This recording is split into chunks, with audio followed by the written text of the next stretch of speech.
You better believe there's been an impact on my driving experience in terms of load shedding. It means that the traffic lights are out, and then you jump up and down and you try to figure out your way past a traffic light where everybody's crawling because of load shedding. Yes, it's impacting every single part of our lives, but we're not going to start talking about that. I'm sitting here in the dark, but luckily I've got a little power supply to keep the studio going. Kanthan warned us about this years ago. He already said, you got to get off the grid, you got to sort yourself out. I'm going to let him have his I told you so moment in just a short while because we haven't caught up with Kanthan for a while. Of course, the Burning Platform every single week on a Thursday at 7 o'clock. Here is Pumi Mashicho. It's always good to have Pumi on. And here is the return. Kanthan Pillay. Hello, Kanthan. Without his hair. Morning, guys. What's happened? You went for the you got rid of all that silver lustrous ponytail. Guys, it was for a good cause. I've donated it to cancer, and they're going to turn it into a wig for when people go through chemotherapy, they end up losing their hair, and with the trauma of fighting off cancer, it ends up being quite stressful for them, to go about walking like this. I of course have no scum whatsoever, but it'll be useful to some person, I hope. And look, it was just something that I did because I've had lots of people within my immediate circle who've had cancer of late, and a couple of deaths, and some people battling it right now.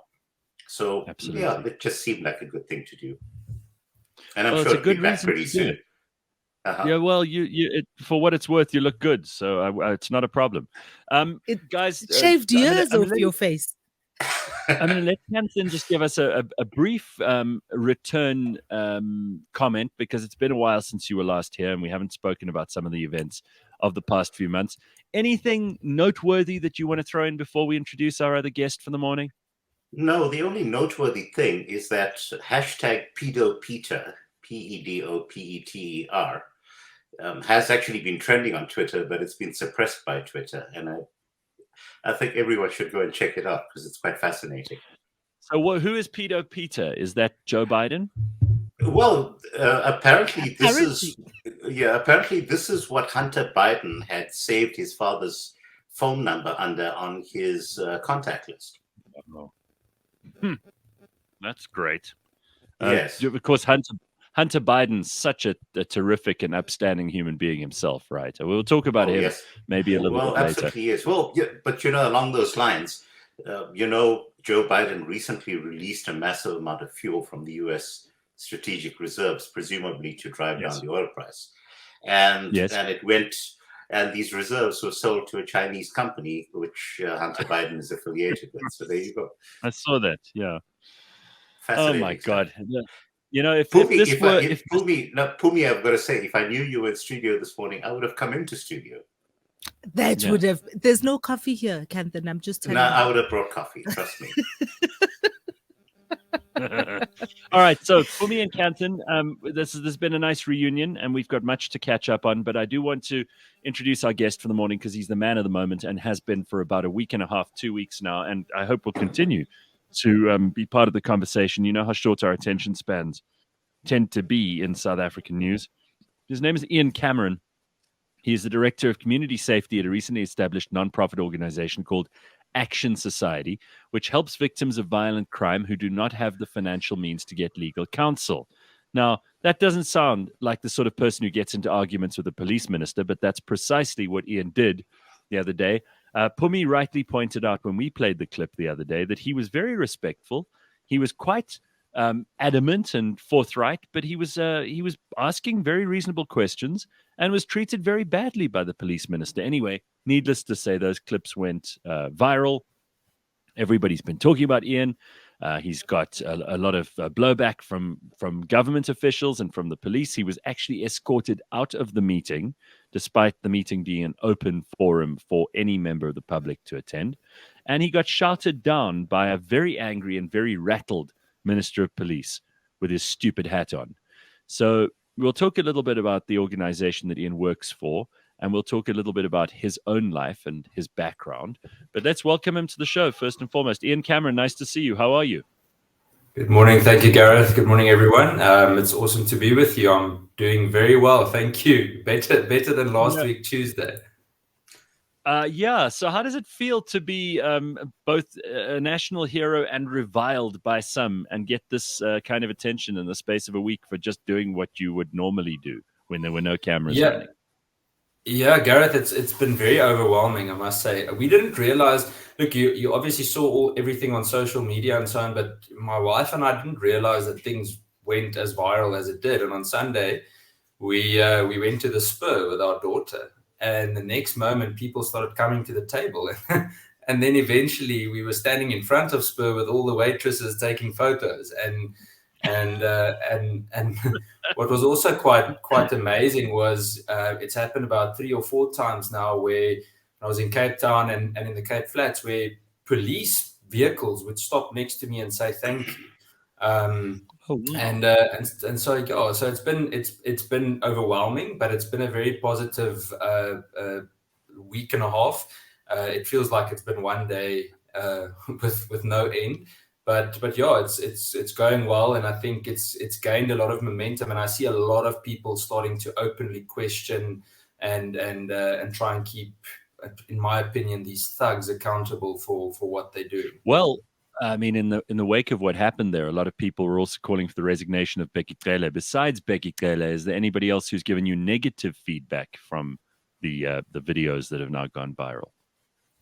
Not really. I mean, it obviously you've got your a little bit of Twitter critics. You know, there's a guy in South Africa called Simba, someone I don't know apparently he's from ZANU PF, and he sent me a compliment, and I said, "Thank you, my friend. You know, we need to keep pushing." And the next moment, you know, you've got people saying, "Why are you siding with ZANU PF now?" So it's this typical cancel culture nonsense that if you just polite with someone, then immediately certain people would see you siding with someone.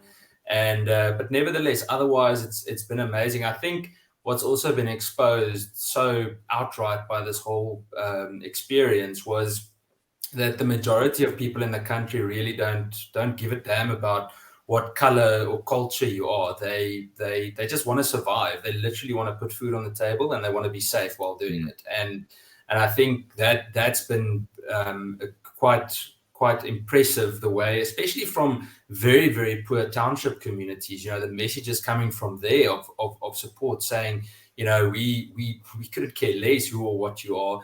Thank you for speaking out. So yeah, it's been an overwhelming experience. For me, I know you watched all of this before I'd even seen any of it. You tipped me off to this. I mean, your reaction was that this man, Ian, had tried so hard to be polite and to bring these important issues to light, and was treated very badly. But is there any stuff you want to add since you've seen the reactions? So, Ian, you have to tell us where you're from, because my overwhelming feeling when I watched you was, oh man, he's so well raised.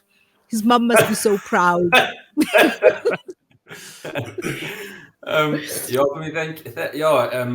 think I was well raised, apart from that I came from Kempton Park, which raises eyebrows now and then.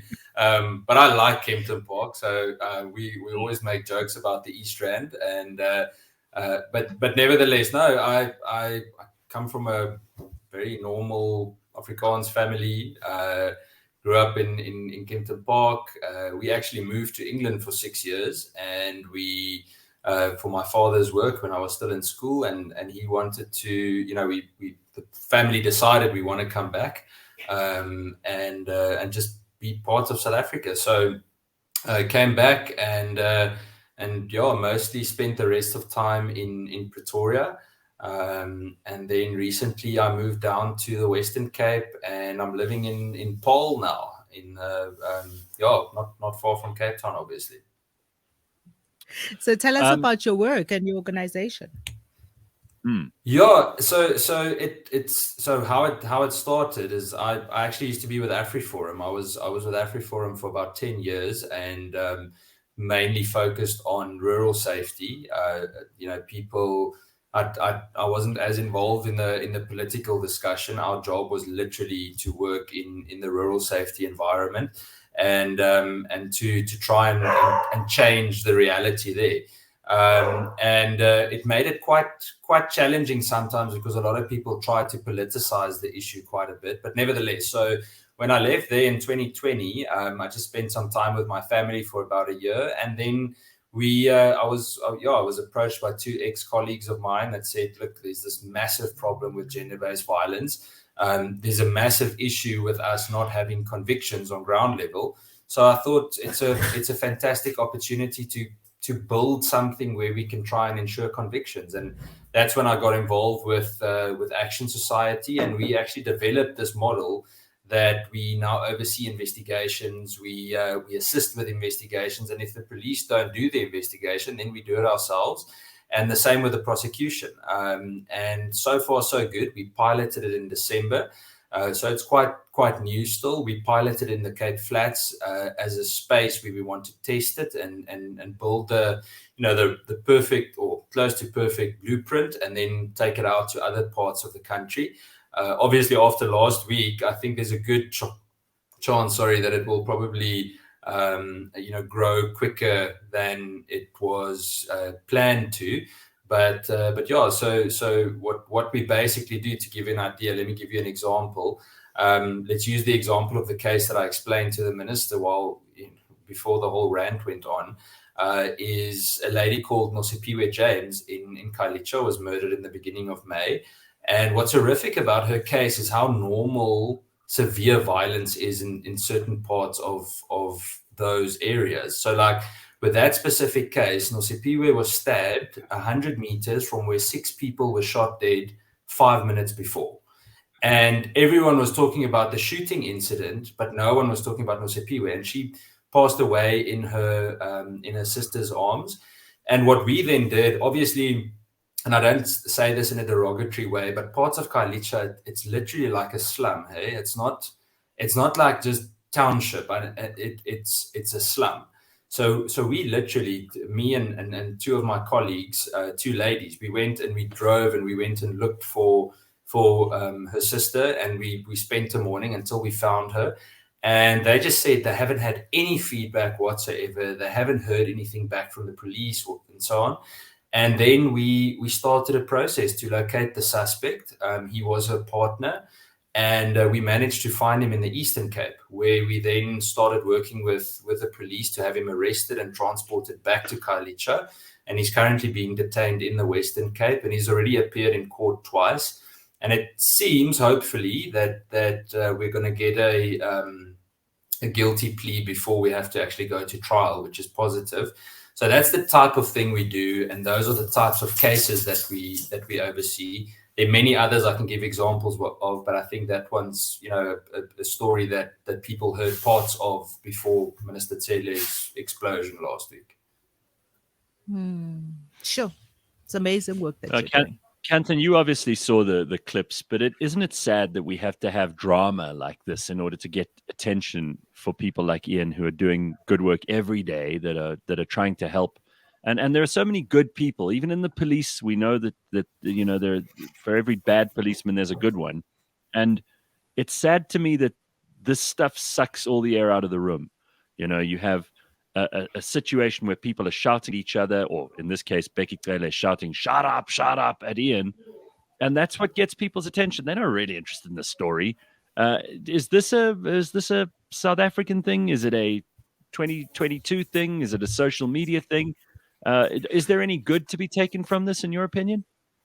I think that this is kind of a combination of stuff that we've been talking about in the recent past, over the past years, actually speaking, Gareth. And Pumi, you've been talking about this as well. At what point are South Africans going to take responsibility for ourselves to actually start doing things that are actually going to fix society? And, this kind of stuff that you're doing, Ian, what AfriForum is doing in terms of ensuring the securities of our borders, the people who turned out in their masses in July last year to defend their neighborhoods when everything hit the fan, when the rioting took place, all of these are actually very positive signs, Gareth. I don't think we should be sad about it at all.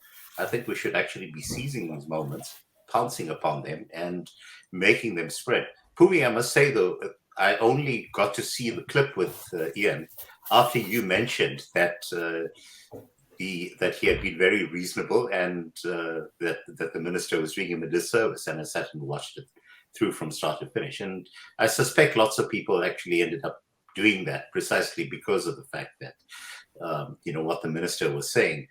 Nobody actually trusts people who cry racism anymore because it's actually become quite worn out. Ian, by the way, where do we give you guys money?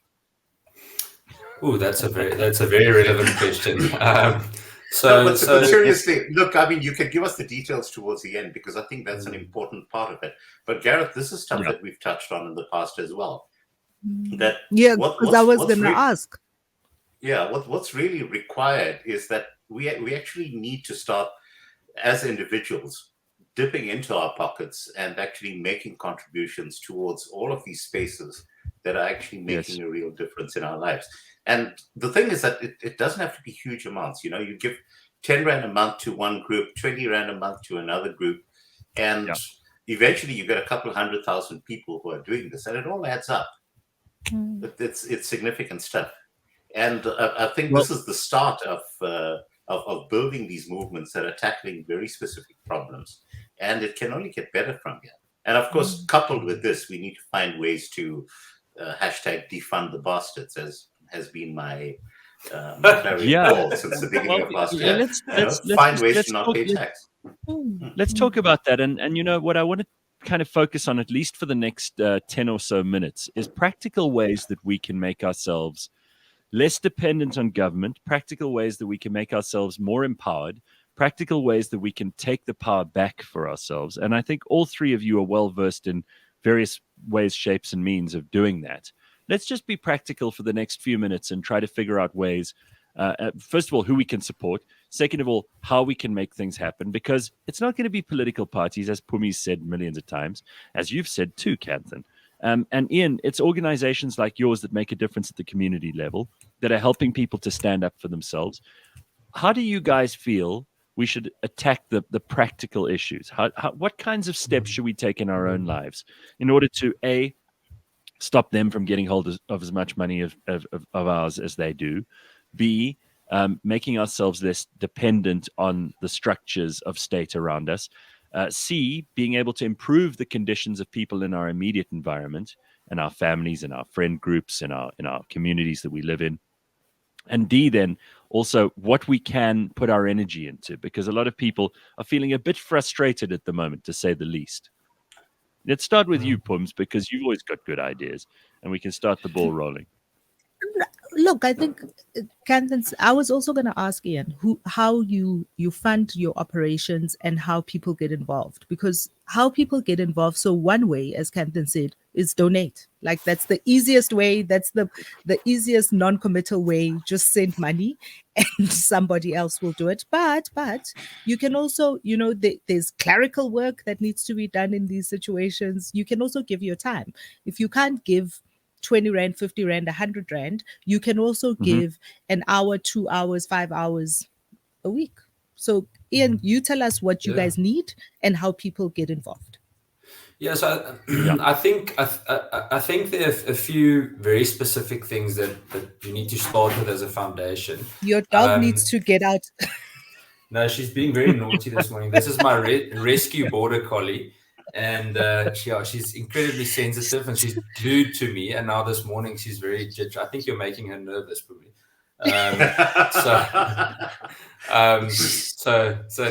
Nevertheless, so I think let's start with something. I want to use an example from Mkweni, close to Paul.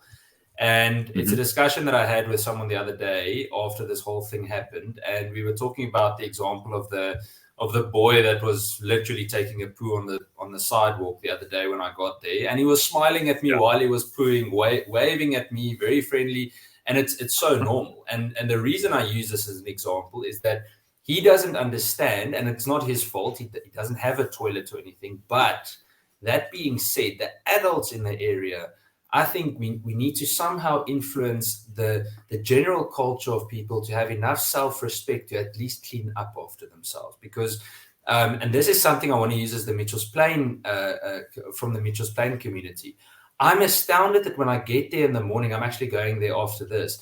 I'm astounded at how many people literally, with soap and water, wash the sidewalk in front of their houses every morning. So they stand there washing it with a broom and even with hot water. It's a strange principle to me, but the point is that it feels like people are taking accountability for their self-respect, and they're taking accountability for their direct surroundings, and that definitely makes an impact. So I think there's certain things that start at home, but what we do, I think there are two channels. Now, obviously, we say we need to exhaust all the different remedies that we have in terms of, let's say, for example, taking part in an election, etc. But I know that me included often feel quite, I don't know, hopeless about it. It feels like you vote every time and then it's just back to normal, So can I just pause you for a second there? I'm so glad you brought that up, because that's something so within our control, is to keep our neighborhoods clean and tidy. I'm really horrified. I was driving along the highway yesterday on my way into the office, and there's just some truck had obviously lost a load of toilet paper or something. There was toilet paper all over the place. I looked on the side of the highway, plastic bags, rubbish, a mess. The grass has grown out of control. And we all go, oh, well, it's the municipality's job. But someone is leaving that stuff lying around. Someone is just throwing that out of their cars. Those people, and what you said here, Ian, is so instructive. If you want the government or you want your fellow citizens to respect you, have some self-respect and clean up after yourself. I love the idea that in Mitchell's Plain, despite the fact that that is one of this country's more controversial neighborhoods, let's put it that way, when it comes to, crime and gangsterism and all kinds of other things, that the people of that neighborhood, and I'll guarantee you it's the women, because that's usually the case in South Africa when there's something being looked after, it's a woman doing the looking after, that they clean up the sidewalk outside their house. I just love that. I think that's something everyone can do. Clean up. Absolutely. And Gareth, that's like the perfect start of things. It's like the broken window principle. Everyone's heard about what they did in New York to curb crime. It's like the basic thing. And again, the Mitchell's Plain example, the ladies that patrol there, the majority of them are over 60. Okay. They're unarmed, untrained, walk slowly. But when you walk with them, if there are gangsters standing around, they not only greet them by name, but they immediately leave. They don't stand around. And it's because of a certain respect that's been built up over time for the ladies in the community. All right, I like that. So practical stuff from Pumi and Ian so far. Kanthan, you've always got loads of tips for us. And if we only listened to you, I said at the beginning when I introduced you, if we'd only listened to you months, even years ago, we would all be off the grid like you are. Well, but there's the question of affordability, Gareth. Sure. This stuff was not cheap, as I've told you guys. And still isn't. It still isn't. Well, actually, but it's significantly It's becoming much cheaper. Yeah, it's significantly cheper than when I put it in 2 years ago. So early adopters always, pay the brunt for it. And, there's a couple of lessons that I've learned from this stuff. But the most crucial thing now, in terms of how we effectively strip power from the likes of Decay and so forth, is to find ways of withholding our taxes from them. And it's been very easy for us to do this at the municipal level because, hey, you can just stop paying the stuff. And if you get disconnected, you can have your friendly neighborhood person come and connect you back to the grid. And that's something that residents in Soweto have been happily doing for a while now. But the biggest problem that we have to deal with as a country is the fact that all of us who are salaried employees, our taxes get deducted automatically by our employers. But the fact is that there is nothing in law that compels employers to be automatically paying your taxes over to SARS. So really what we need to be doing now is to be finding a group of employers who are willing to say to their employees, we are going to pay all of your money directly to you, and it's up to you to decide how to settle your bills with SARS. Now, what's going to happen is that SARS is then going to come after those particular employers, at which point the rest of us need to rally around those employers, support them from a legal basis, and actually fight that all the way.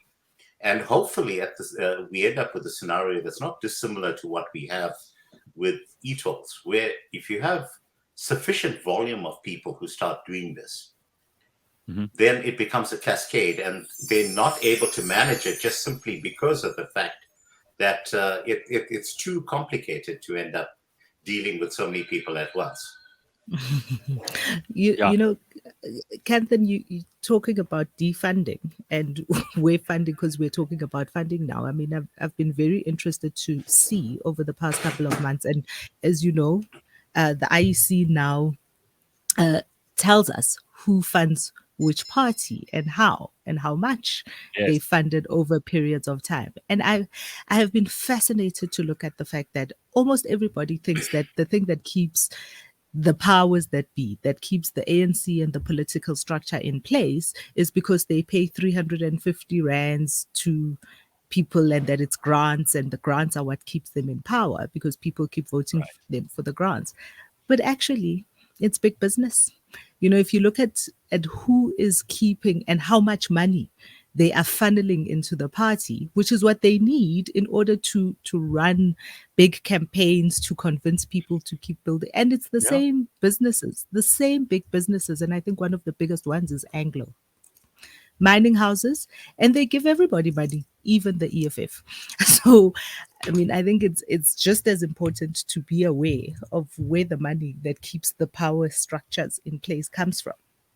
Because you also we must name and shame. I mean, you mentioned I'm Anglo, and I think we must name and shame these businesses that are supporting political parties, especially the ones who are doing nothing but destructive behavior and perpetuating this cycle. So, Ian, based on what Kanthan has said and what Pumi said so far, what are you guys involved in going forward, and where is the biggest need according to you? Because you're on the ground.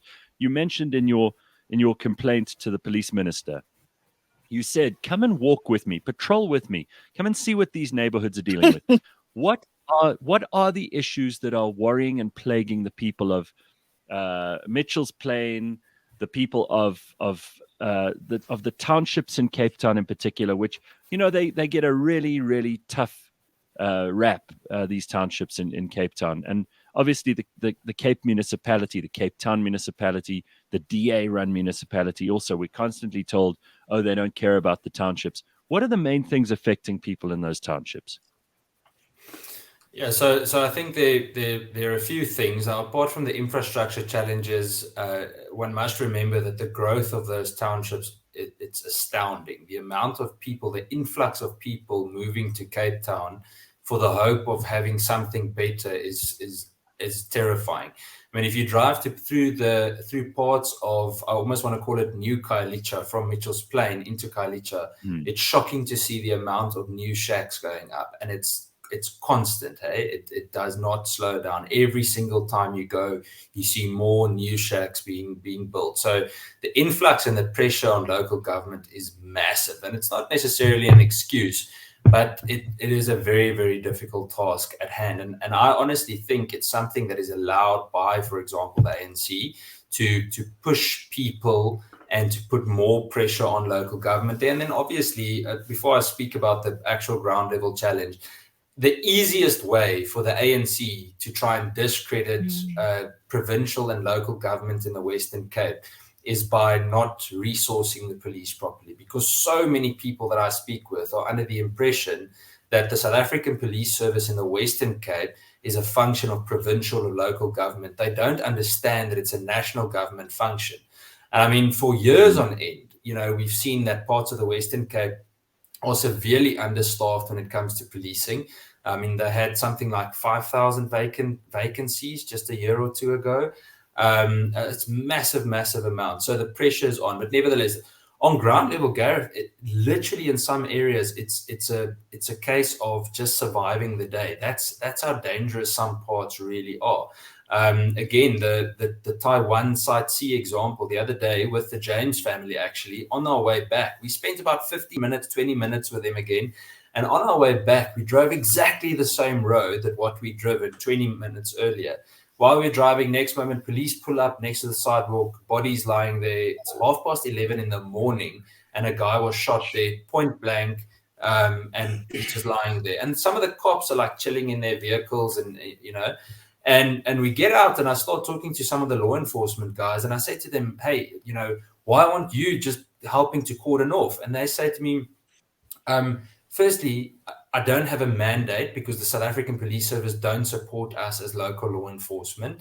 And secondly, I'm tired of having to get out and risk my life every time when I don't get the support from the police that I need. Now, imagine if that is a comment coming from someone that at least is armed, has got, other support, etc., how the community must feel. So I went, just for interest's sake, and I went and stood between the bystanders. Now, obviously, you can imagine 6'2" white oak standing on a sidewalk in Khayelitsha at a crime scene. Yeah. You kind of stand out a little. But it was amazing when I started speaking to the people. I asked them, hey, what happened? What happened? And some of them, they tried to speak Afrikaans to me. I guess they made the assumption that they should speak Afrikaans to me, and I still didn't understand what they wanted to say. But then they explained to me what had happened.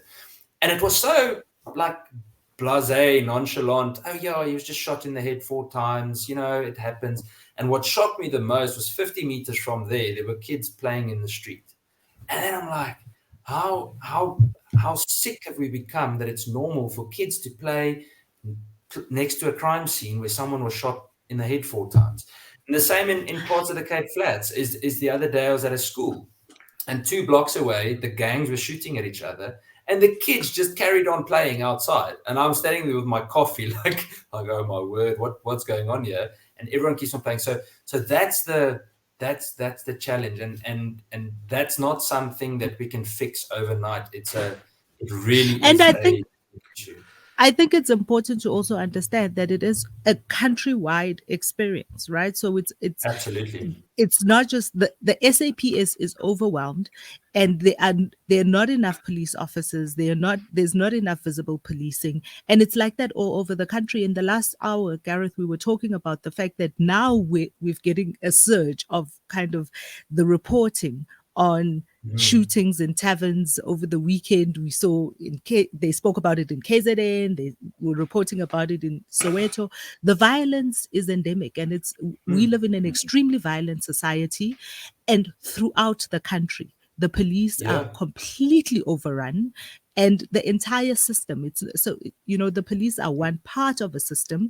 The other side of the system is the justice system, and it's the court system, and it's getting people convicted, and it's getting people into jail and keeping them in jail. And the entire value chain in that system seems to be broken. And sorry, I want to add on to this, because this is the part that I feel so passionately about is exactly what you just explained. The reality at some of these police stations, you get there and you speak to some of the detectives, and they really are good people. They are amazing people that do so much with little or no support. And you speak to some of these guys and some of the women, it's this little lady, okay, fighting crime in one of the most dangerous places in the country. She's fearless. She tells me she hasn't had leave for 3 years, okay? And then I ask, how many dockets do you have on your table? And she says 350. How on earth can you investigate 350 cases? It's physically impossible, okay? Then you go to the same station and they don't have toilet seats to sit on. So the morale in the police is broken. And this is the thing, and a very short sentence, is then that's when I get bleak with people like Minister Bekitele, when he shows up at a meeting with tactical response team members, heavily armed. There's a brand new public order policing armored vehicle standing outside. They mark out 18 parking spaces for him, okay? And he gets there with 6 vehicles protecting him, whilst in the exact kilometer radius, there was 2 hijackings whilst he was making his speech. And they could have used those very cops to be fighting that. So there's this major issue, not only with the with a shortage of resources, but also specialized resources. Remember, in the next 2 years, we're going to lose about 24,000 cops that are going on pension, and that's excluding the ones that are leaving early or resigning. So that's just the pension ones. So we're going to have a serious problem. All right, so let's talk. What does an entry-level police officer earn these days? An entry-level police officer, it depends on the scale, but you can go on probably maximum scale for a constable, I think, is around 13,000 Rand last time I checked per month. And that's another thing. I mean, then you go in gang-ridden areas. Let's say, for example, last night I think two people were shot dead in Alexandra last night in Joburg. I was just scrolling through reports this morning, so let's use that as an example. And now you've got, say, for example, it's a gang shooting, and that the cop investigating that is a constable detective, fresh out of college, still young, easily intimidated, possibly. And the gang comes to him or her and they say, hey, turn a blind eye to this. We'll pay you 2,000 Rand a month. And it's not necessarily because the cop is criminal, but the absolute fear they live in opens up opportunities to rather do something else. And many of them can get more money in the private sector. So then they leave the police. Sure. I just want to make one final point, Gareth, before we move on. I just want to make a point with regard to the Mitchell's Plain, which we were talking about right now. I lived in Cape Town for 7 years, from the late 90s to the early 2000s. And, Mitchell's Plain has been pretty much part of my life since the 1980s, because it was a scene of activism. And, when as unionists, we'd end up trekking across the country, inevitably we'd end up in places like Mitchell's Plain.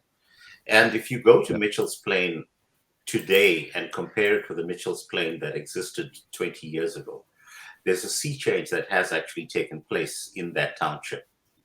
The streets are significantly cleaner. You can drive through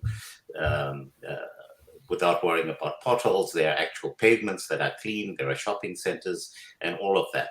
And if you go right next door, on the various sides of Mitchell's Plain. Mitchell's Plain is basically, it's got Khayelitsha on one side. It's got Crossroads and Nyanga on the other side. It's got Philippi on the other side. And Mitchell's Plain kind of stands out.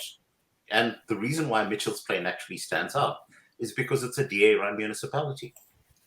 Unlike those other three where they continue voting for ANC.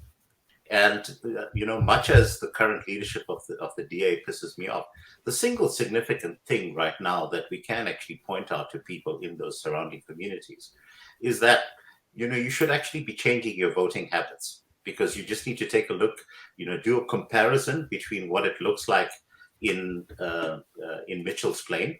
And meanwhile, you've got shacks right here. And the DA government in the city actually can't go into those townships and fix it, because of the fact that the ANC cadres out there just drive people out at gunpoint.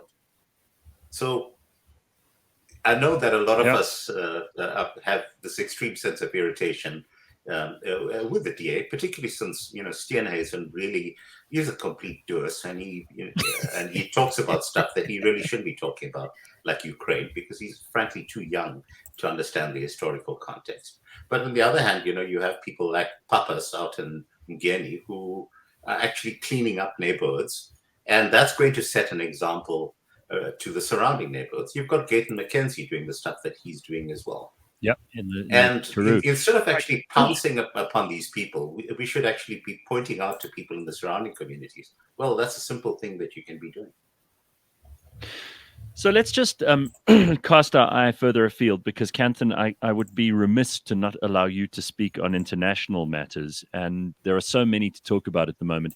I mean, we can focus in on the ongoing deterioration of politics in the United States, but I don't know that that's so interesting. I think maybe an update on the Ukraine and Russia situation, which we haven't referred to in some time. Is there anything going on there that's particularly noteworthy? Do you see any end in sight? This is something I spoke to Dr. Alan Mendoza of the Henry Jackson Society about, and you'll hear that at 8 o'clock this morning. But how do we get out of this? How do we go back to a status quo ante where the Ukraine can produce the wheat and the sunflower oil, and where we can get Russian fuel flowing through the world again without all these stupid sanctions? How do we get past the situation which it seems Russia and Ukraine primarily, and Vladimir Putin more specifically, but also the rest of the Western world has got us into? How do we get back out? Well, frankly, there's no way that we can get out. And the reason why there's no way we can't get out is because, the definition of insanity is you keep doing the same thing and you expect a different result. And every time the West tries to initiate a particular position around Putin, it actually strengthens his position. And yet they keep doubling down. So everything, their response is, we need to give Ukraine more weapons, and we need to issue more sanctions. And giving Ukraine more weapons, firstly, the people who are ending up paying for it are the taxpayers in Europe and primarily the US. And every time you issue more sanctions against Putin, all he does is he drives up the price of the goods that he's currently providing primarily to the European Union. So he's made more money from the European Union in terms of oil and gas revenue since the beginning of the year than he made in all of last year put together. So you actually, but you keep doubling down and saying we need more sanctions. But it's a commodity where if you remove major suppliers, it impacts on the global price. Ditto in the case of wheat. Now, what's been happening there is that there isn't a shortage of wheat. What we have is US sanctions that prevent primarily African countries, and nearly everyone from the Horn of Africa down to Rwanda, import their wheat from Russia. And the reason why the African Union leaders have been meeting with Putin is to say, listen, we have a problem that we want to continue buying your wheat, except we have no way of paying you for it. And so what we have is de-dollarization taking place. And as you get a reduction in terms of the value of the dollar, again, people around the world start doubling down and saying, no, we must flee to the dollar as a safe sanctuary. Remember that the Biden administration has printed more money during its time than had ever been printed in the history of the United States before. So you've devalued the currency. You keep pushing down in terms of trying to break the back of Russia and of China now, because they are now turning their focus to China as well. And they don't actually understand that this particular empire, and remember, most empires generally last about 200 years or so. And what we are seeing is the dying days of the American empire. And, I have to say this with a great deal of reluctance, because I love the American empire. Yes, Kanthan, say it.